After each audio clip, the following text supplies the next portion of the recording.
Luc 10, le verset 19.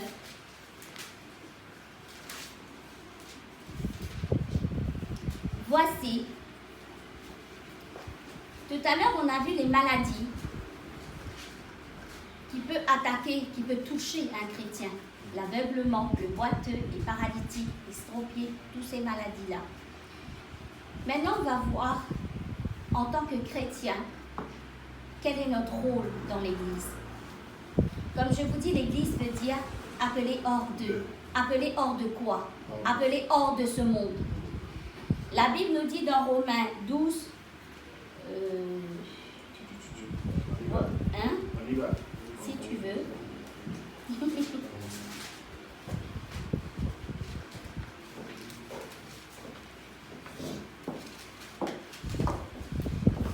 Romains 12, 2. Tu as trouvé? Oui. Romains 12, 2, au nom de Jésus. Amen. Ne vous conformez pas au siècle présent. Amen.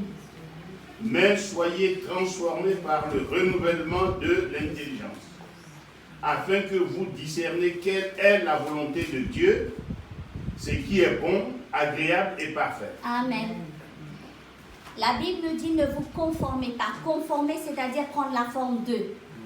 Épouser, épouse la forme d'eux.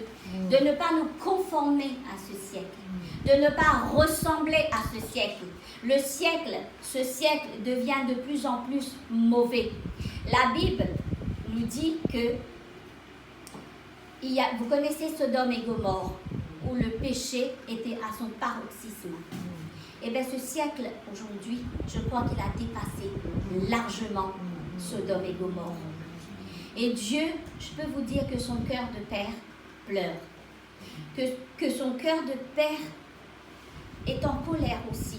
Parce que quand il voit ce qu'est devenu le peuple qu'il a créé, qu'il a aimé et qu'il a donné son Fils unique à la croix, mourir pour ce peuple, et comment, par nos comportements, on blasphème son nom, par nos comportements, on le renie, comme faisait Pierre, je ne le connais pas. Par nos comportements, par nos paroles, par nos faits, par nos gestes, par nos actes, les abominations qui existent dans des églises.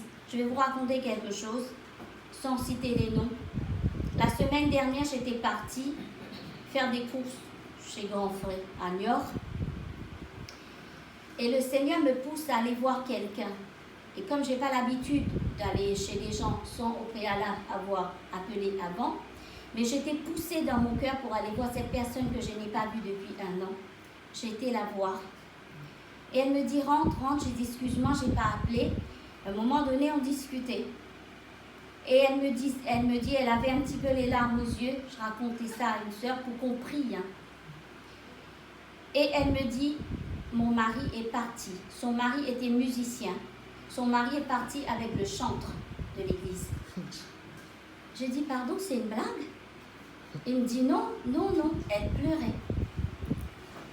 Et moi, j'étais tellement touchée, je vais vous dire franchement, au lieu de la consoler, je me suis mis à pleurer plus qu'elle. Mais bon, je me suis repris à un moment donné. Je lui ai dit, on va prier.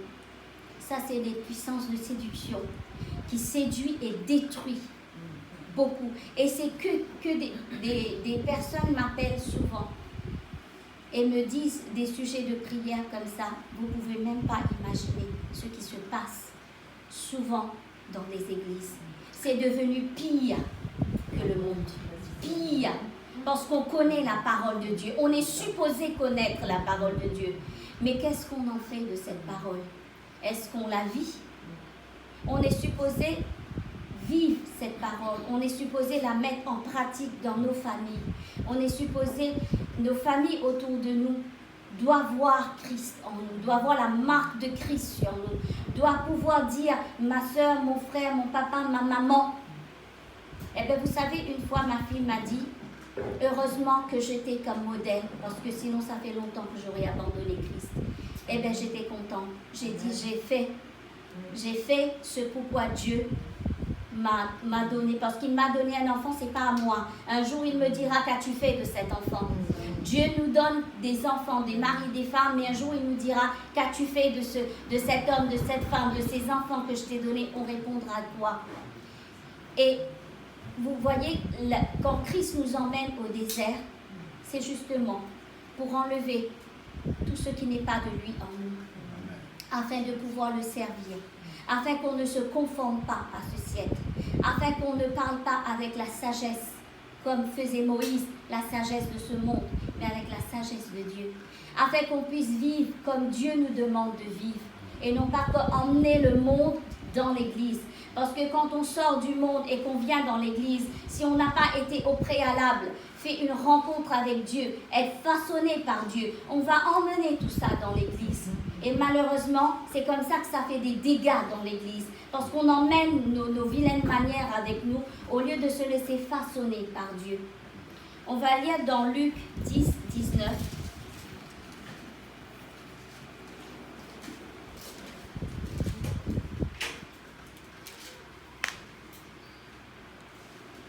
Voici, je vous ai donné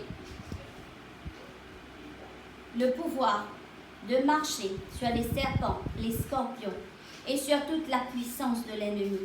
Et rien, la Bible dit rien ne pourra vous nuire. Absolument rien. Quand la Bible dit rien, c'est rien.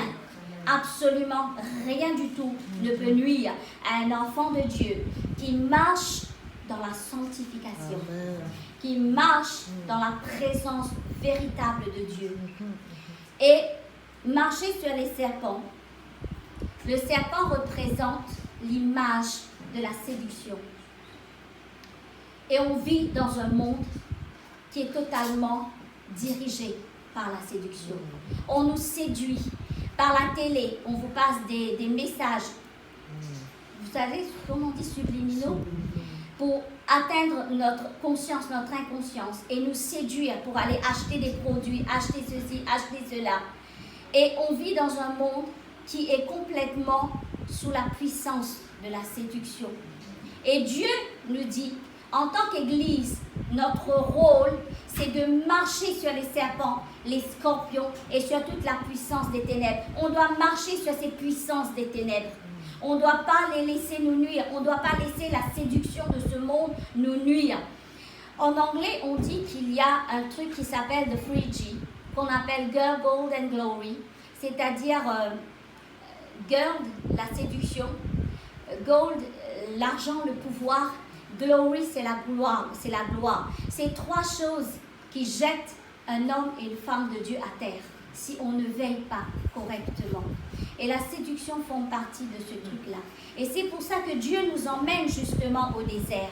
Et dans le désert, on va pouvoir marcher sur les serpents, on va pouvoir marcher sur les scorpions, on va pouvoir les écraser avec nos pieds et pouvoir en sortir fort. C'est un des rôles de l'Église. Et l'image du scorpion, c'est tout ce qui est... Vous savez, les scorpions, il a un venin. Quand ils piquent, souvent on peut mourir. Et ça représente l'image de la sorcellerie, de tout ce qui est occultisme. Dieu nous donne le pouvoir de marcher sur ces choses. On ne doit pas avoir peur de ces choses-là.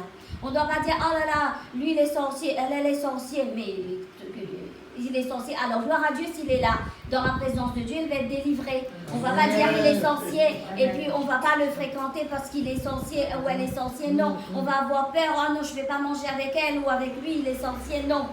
Justement, gloire à Dieu, je vais pouvoir démontrer la puissance de mon Dieu. Je vais pouvoir dire que mon Dieu est puissant et que je vais pouvoir prier pour cette personne pour qu'il soit complètement délivré. D'accord?